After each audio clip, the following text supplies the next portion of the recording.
कि दो शब्द, क्योंकि अस्वस्थ है तो वो संक्षिप्त में ही अपना दो शब्द हम लोगों को अनुग्रहित करें, दो शब्दों से।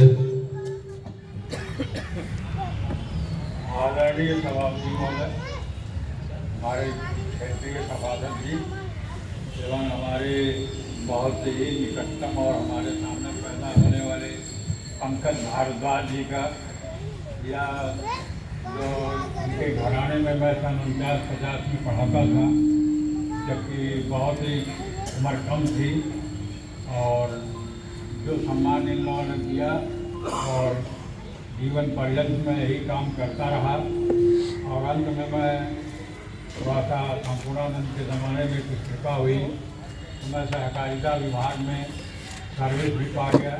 हमारे छोटे भाई जो थे कैलाश नाथ सिंह यादव, जो सांसद भी रहे हैं, शिक्षा मंत्री भी रहे हैं और नेता प्रतिपक्ष भी रहे हैं, एक अच्छे प्रोफेसर भी रहे हैं, सब कुछ थे। हमारे बड़े भाई सांसद थे। हमारे पिताजी सामान्य 8 पास थे, लेकिन उन्होंने पढ़ा करके एक सामान्य स्तर के परिवार को आज इतना ऊपर दिखाया कि हिंदुस्तान में हम लोगों का स्थान है। लेकिन ये है कि मैं इधर थोड़ा उम्र के हिसाब से और 1 महीने से मैं मौसम की मार मिल गई, जिसकी वजह से आज इतना बीमार हूँ कि चल नहीं पा रहा हूँ। लेकिन शनिवार तो भगवान की कृपा है, थोड़ा हमारे इष्ट भी हैं, इसलिए जो है थोड़ा साहस करके यहाँ आया हूँ। लेकिन मैं ज़्यादा तो नहीं कुछ कहूँगा, लेकिन जितने उपस्थित जन समूह यहाँ हैं, इसमें हमसे हो सकता है कि कुछ वरिष्ठ भी हों या समकक्ष में हो या हमसे छोटे हैं, माताएँ बहनें हैं, सभी को मैं प्रणाम करता हूँ और छोटे बच्चों का आशीर्वाद देता हूँ। और मैं एक ही बात कह के समाप्त करना चाहता हूँ, क्योंकि यहाँ बच्चा अच्छे हैं, हमसे भी अच्छे पढ़े लिखे लोग हो गए हैं। हम तो उस ज़माने के पढ़े हैं जब शिक्षा का कोई असर ही नहीं था, लेकिन फिर भी है कितना थोड़ा सा आनंद आता है कि हाँ, हमारे जो छोटे फन में पढ़ाए हुए लोग हैं, हमारे जैसे आदमियों को क्या वहाँ इज्जत है, लेकिन इतना सम्मानित वो हो चुके हैं और आगे मिलते हैं। जैसे अभी को मैं क्या कहूँ, उनके पिताजी थे विश्वनाथ भारद्वाज जी, उनके घराने में मैं कितना पुराना हूँ हमारे, लेकिन ये लोग इतना मानते हैं आज भी, जो कि मैं किसी काम का नहीं हूँ। मैं अपने विषय में कुछ न कह करके, वैसे बोलने की इच्छा तो नहीं थी, लेकिन 2-4 शब्द कह चुका है। अगर कोई बात हुई तो मुझे सम्मान दीजिएगा। रह गया ये कि एक कहावत है, जहाँ हंसों का समाज हो, जहाँ विद्वानों का समाज हो, वहाँ एक सामान्य स्तर के आदमी को ही ना स्थान दे देना, ये तो मतलब है कि बहुत अच्छा मैंने नहीं समझा। लेकिन हमारे उनके आगे मैं क्या कहूँ, बच्चे हैं, उन्होंने इतना सम्मानित किया, मैं बार बार उनकी भूल प्रशंसा करता हूँ और आज सभी को प्रणाम करते हुए हेलो, बहुत बहुत धन्यवाद लक्ष्मी नारायण सिंह जी। आपके अनुभवों से हम लोग बहुत लाभान्वित होते हैं और आपके दीर्घ जीवन की मंगल कामना बजरंगबली से करते हैं। अभी अभी हमारे बीच हमारे अति विशिष्ट अतिथि राजेंद्र तिवारी जी का आगमन हो चुका है। राजेंद्र तिवारी जी श्री काशी विश्वनाथ मंदिर के महंत हैं। इनका जोरदार ताली से स्वागत किया जाए।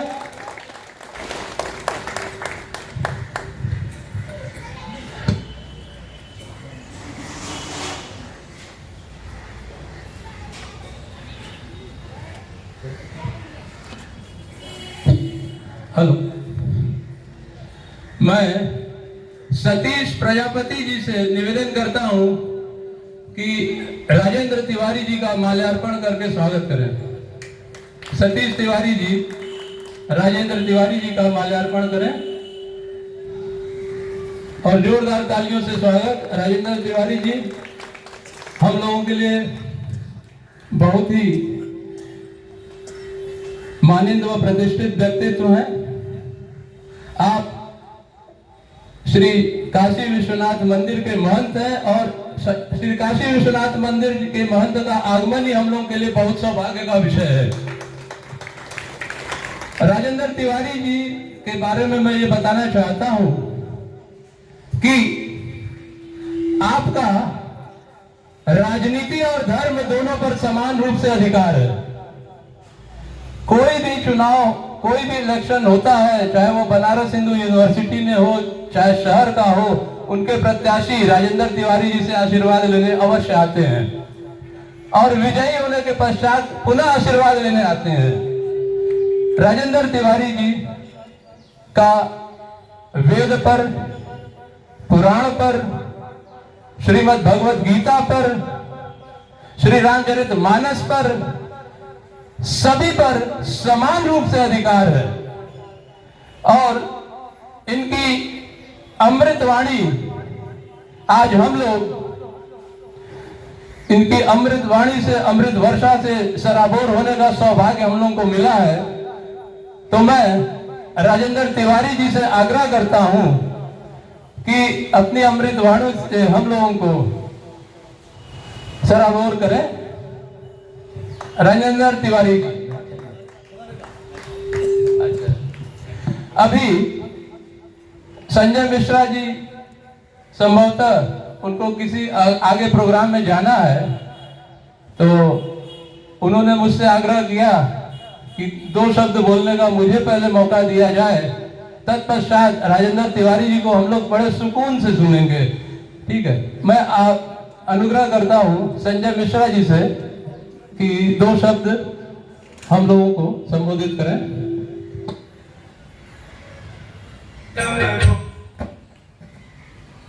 श्री हनुमान जी के जन्मोत्सव पे बाबा मथुरानाथ हनुमोत्सव समिति द्वारा जो है आयोजन किया गया है।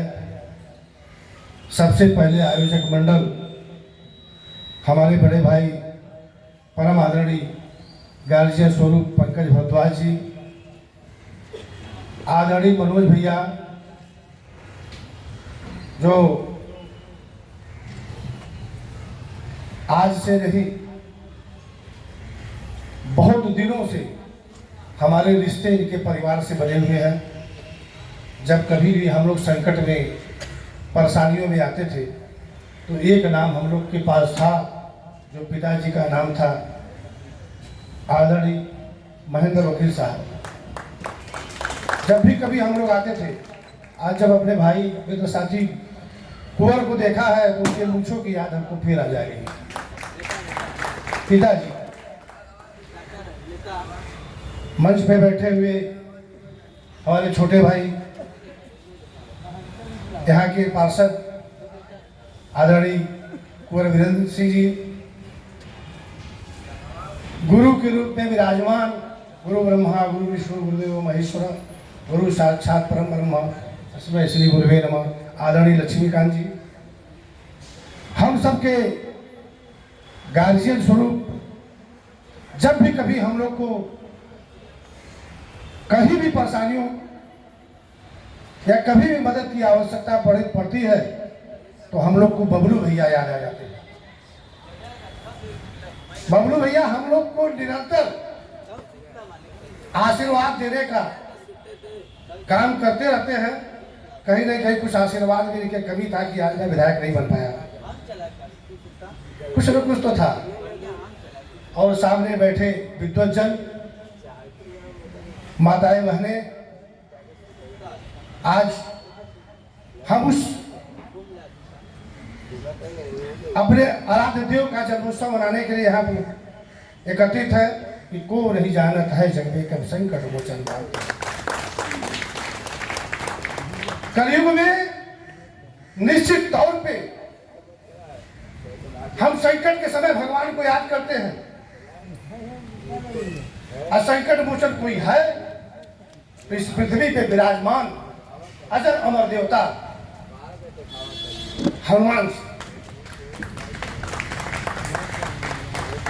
आदरणीय पंकज भैया उनके बचपन के तमाम कहानियों को, तमाम उनके वर्णनों को बहुत ही अच्छे रूप से प्रस्तुत किया और सुनने में भी बड़ा अच्छा लग रहा था।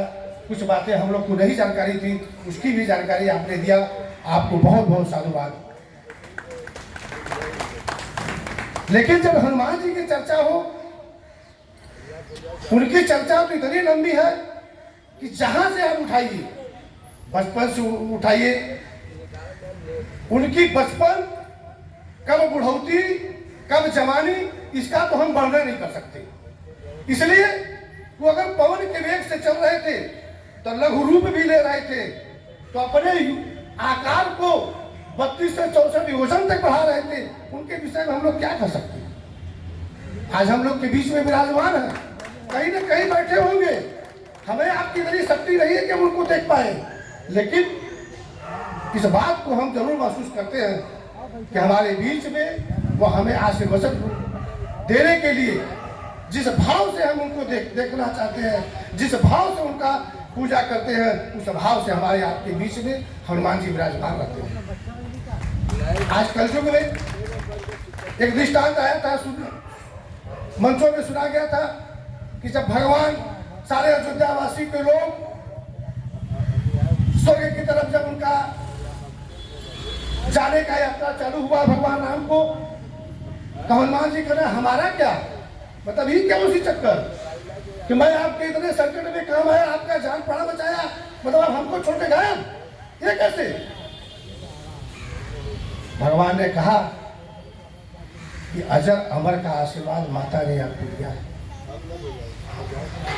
अशोक वाटिका में वो संदर्भ आता है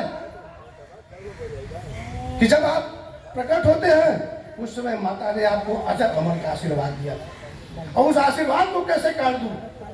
ऐसी पृथ्वी पे आपको रहना है, आप जाओ, परेशान मत रहो। कलयुग में, कलयुग जब आएगा तो आपके दर्शन के बाद मेरा दर्शन होगा। पहले आपका दर्शन, उसके बाद मेरा दर्शन, तभी उनका भक्ति सफल होगा। इसलिए तमाम ऐसे दृष्टांत आते हैं। भगवान जब परिगमन से अयोध्या में पहुंचे, तो हुआ कि भाई लोग हटे बढ़े, भगवान भी अपना आराम से मुद्रा में जाए, लेकिन हनुमान जी कैसे हम छोड़े? ऐसा कैसे हो जाएगा कि भगवान को हम छोड़ दें? भाई उनके बड़े परेशान हुए, भाई हनुमान जी अब थोड़ा सा, अरे भगवान को छोड़ दे, हमने तो इनको कभी छोड़ा ही नहीं, कैसे छोड़ दे? कह रही माता साथ में रहेगी, अब आप थोड़ा सा यहाँ से निकलिए, माता साथ में रहेंगी। क्या माता क्यों साथ में रहेंगी? काहे माता साथ में रहेंगी? ये सिंदूर पहनी है। अच्छा, ये सिंदूर पहनी इसलिए साथ में रहेंगी। ठीक है भाई, आपकी बात सुन के वो निकल आए। लेकिन सुबह होते हुए वो पूरा सिंदूर से नहाकर अब भगवान के दरबार में प्रकट हुए, पूरा सिंदूर से नहा लिए। अब भगवान के दरबार में जब प्रकट हुए, ये क्या कहा, चुटकी भर सिंदूर लगा के माता साथ में रहेगी। तो हमने सोचा आज पूरा सिंदूर से दूरी कर ले, अब भगवान का साथ नहीं छोड़ेगी। ये तमाम ऐसे दृष्टांत भगवान के उनके पास आता रहता है। इस मंच पे इतने विद्वत जन, आदरणीय बबलू भैया, आदरणीय गुरु जी बैठे हैं कि बहुत कुछ हम कहते हुए अपने वाणी को ही विराम देता हूँ। जय श्री राम, जय हनुमान।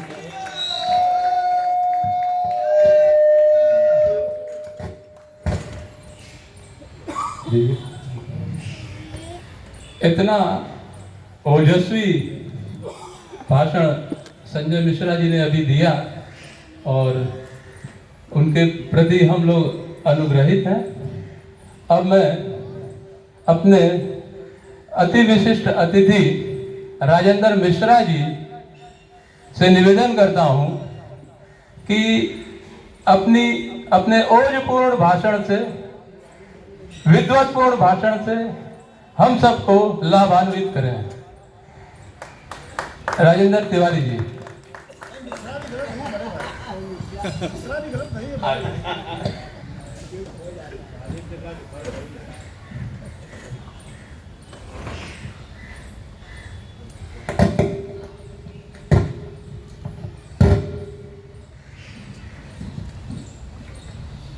विश्वनाथ नमस्तुभ्यं विश्वमाया विलासिने काशिकेश नमस्तुभ्यं केशवाद्यार्थितं हरे। सर्वप्रथम हम आप सबसे क्षमा प्रार्थी हैं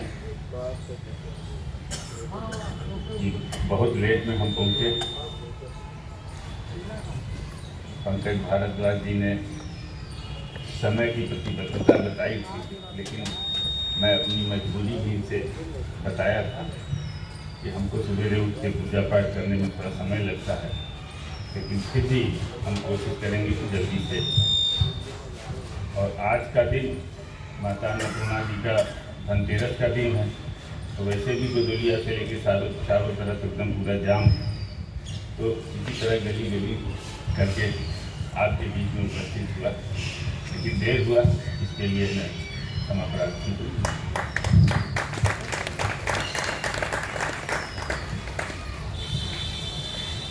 आज का जो पर्व है ये बाबा विश्वनाथ के 11वें रुद्र के रूप में हनुमान जी को जाना जाता है। इसीलिए इन्हें विश्वनाथ का स्वरूप भी माना जाता है। कहा भी गया है वैसा हमारे शास्त्रों में भी, शंकर सुमन केसरी नंदन तेज प्रताप महादेव दर्शन। तो भगवान शिव के ये 11वें रुद्र के रूप में जाने जाते हैं। और जब शिव के रुद्र के रूप में जाने जाते हैं तो इनकी गाथा, इनकी महिमा, इनका वर्णन, मतलब आप इस तरीके से समझिए कि सब धरती कागज करूं, लेखन सब बन राय, सात समुद्र स्याही करूं, प्रभु गुण लिखा जाए। तो इनके बारे में इनकी व्याख्या, इनका वर्णन, इनकी विद्वता का प्रमाण देने के लिए शब्द कम पड़ जाएंगे, कागज कम पड़ जाएगा, लेखनी कम पड़ जाएगी, शाही समाप्त हो जाएगा, लेकिन इनका महिमा का वर्णन नहीं किया जा सकता। हनुमान जी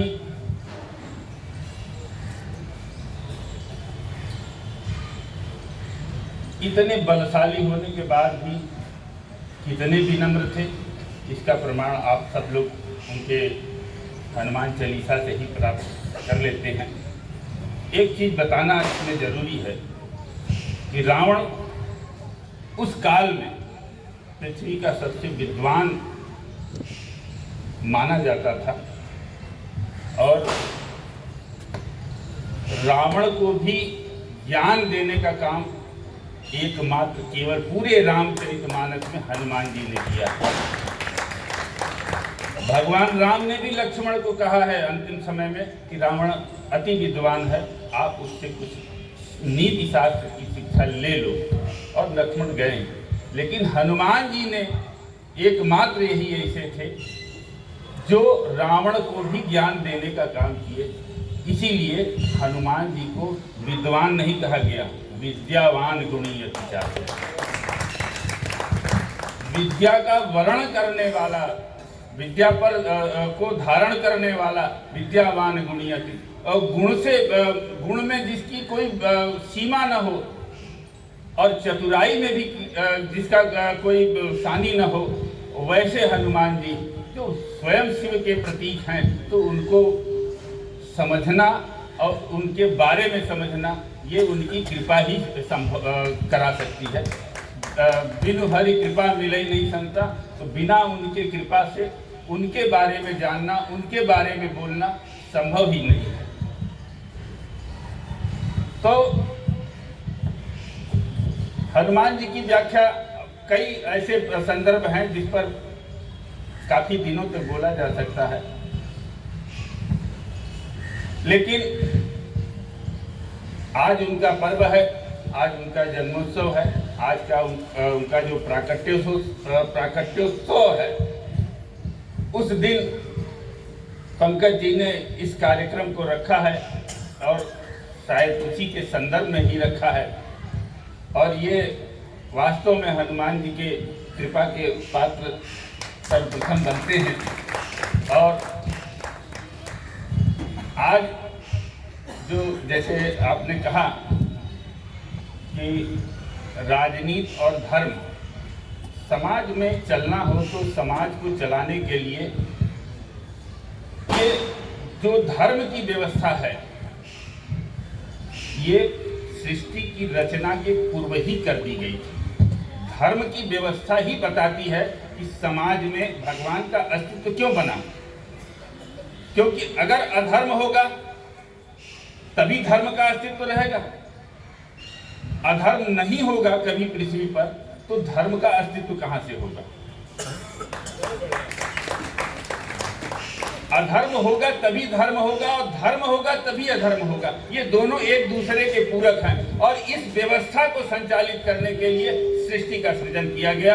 और सृष्टि में जब जब धर्म का पारा ऊंचा हुआ है तब समाज एक निर्माण की ओर बढ़ा है और जब जब धर्म पर प्रहार हुआ है तो मतलब ईश्वर अवतार के रूप में आए हैं और यही बताए हैं गीता में भी, यदा यदा ही धर्मस्य ग्लानिर्भवति भारत अभ्युत्थानम धर्मस्य तदात्मानं सृजाम्यहम् परित्राणाय साधूनां विनाशाय च दुष्कृतां धर्म संस्थापनाय। धर्म की सत्ता की स्थापना के लिए भगवान ने जन्म लिया, अवतार लिया और सत्ता की स्थापना करके फिर पुनः चले गए और दायित्व तो हमारे आप पर छोड़ गए कि धर्म की सत्ता का संचालन आप सब करें और धर्म संगत बात करें, न्याय संगत बात करें। और यही बताता है कि सनातन धर्म के सबसे पहले आचार्य वेदव्यास, जिन्होंने वेद का सृजन किया, मतलब विभक्त किया 4 उसमें 18 पुराण में, और अंतिम उसके आध्यात्मिक गुरु जो हुए, उनके आचार्य हुए, वो आदि शंकराचार्य हुए। और इन दोनों के अलावा धर्म का व्याख्या बहुत लोगों ने किया, लेकिन धर्म के लिए जो समर्पित हुआ, धर्म के लिए जो आया, धर्म की रक्षा के लिए जो आया, वो ये 2 आचार्य जो हमारे शास्त्रों में वर्णित है, हमारे पुराणों में वर्णित हैं, हमारे वेदों में वर्णित है। हम उनको आत्मसात करके समाज में स्वयं को स्थापित करते हैं। लेकिन आज उसका बहुत सारे विकृत स्वरूप सामने आ रहे हैं। बहुत सारे इस तरीके के लोग हैं अपने अपने तरीके से धर्म को संचालित। जब व्यक्तिपरक धर्म हो जाता है तभी धर्म का उपहास होने लगता है, लेकिन जब व्यवस्था परक धर्म हो जाएगा तो धर्म का अस्तित्व कायम हो जाएगा। लेकिन आज जो समाज में चल रहा है वो व्यक्तिपरक धर्म हो गया है, वो उचित नहीं है। समाज में धर्म का मतलब ही है यही, एको देवः सर्वभूतेषु गुणः सर्वव्यापी सर्वभूतान्तरात्मा कर्माध्यक्ष सर्वभूतादिवासः साक्षिचेतां केवलो निर्गुणस्य न तत्र सूर्यो भ्रांति न चंद्र तारकम नेमा विद्युतो भांति कुतो यमग्नि। सूर्य, चंद्रमा, तारे, अग्नि, वायु, पृथ्वी, आकाश और ये वनस्पतियां, इसमें कौन धर्म के हैं बताइए? कौन से किस धर्म के हैं? इसको सभी आत्मसात करते हैं, लेकिन जिसको हमने आपने बनाया है विकृति उसी में। जिस धर्म को का निर्माण समाज द्वारा हुआ है विकृतियां उसी में आती हैं। जिस धर्म का निर्माण ब्रह्म के द्वारा हुआ है, ईश्वर के द्वारा हुआ है, उस धर्म में कोई विकृति न आई है न आएगी और वही धर्म स्थापित होगा और उसी के लिए जीना है, उसी के लिए संस्कार को देना है, उसी के लिए समाज को प्रेरित करना है। आज समाज उससे दिग्भ्रमित हो रहा है और उसका दुष्प्रचार किया जा रहा है और उसका जो दुष्प्रचार का असर है वो समाज के प्राणियों पर पड़ रहा है। आज जीव में इस तरीके का भेद कर देना, व्यक्ति में भेद कर देना, समाज में भेद कर देना, ये कहाँ का वो है? उसी की स्थापना के लिए, धर्म की स्थापना के लिए आज समाज में सही व्यक्ति का चयन करना होगा और वो आपको करना होगा, क्योंकि जो वास्तव में धर्म की का शिक्षा दे, धर्म के मार्ग पर चले, वही धर्म की रक्षा करने के योग्य है और धर्म उसी के सानिध्य में सुरक्षित और प्रगतिशील होगा। हम इसी के साथ अपनी बात को विराम करते हैं। धन्यवाद। हर हर महादेव। अभी हम सभी को राजेंद्र तिवारी जी महंत श्री काशी विश्वनाथ मंदिर अपने आशीर्वचन से, अमृत तुल्य वचनों से, अमृत धारा में इन्होंने हम लोगों को लेके गए। बहुत बहुत अनुग्रह आपका, आपके आशीर्वचनों से हम लोग बहुत लाभान्वित हो रहे हैं और आगे भी लाभान्वित होते रहेंगे। अब हनुमान जी का जन्मदिन हम लोग जो आज मना रहे हैं, हनुमान को प्रिय कौन थे? भगवान राम। तो भगवान राम की चर्चा अत्यंत आवश्यक है, भगवान राम की कथा अत्यंत आवश्यक है। लेकिन यदि हम भगवान श्री राम के भजन को भी कर लें तो भगवान श्री राम के भजन के दौरान हनुमान जी की उपस्थिति अवश्य होती है। तो इस दिशा में मैं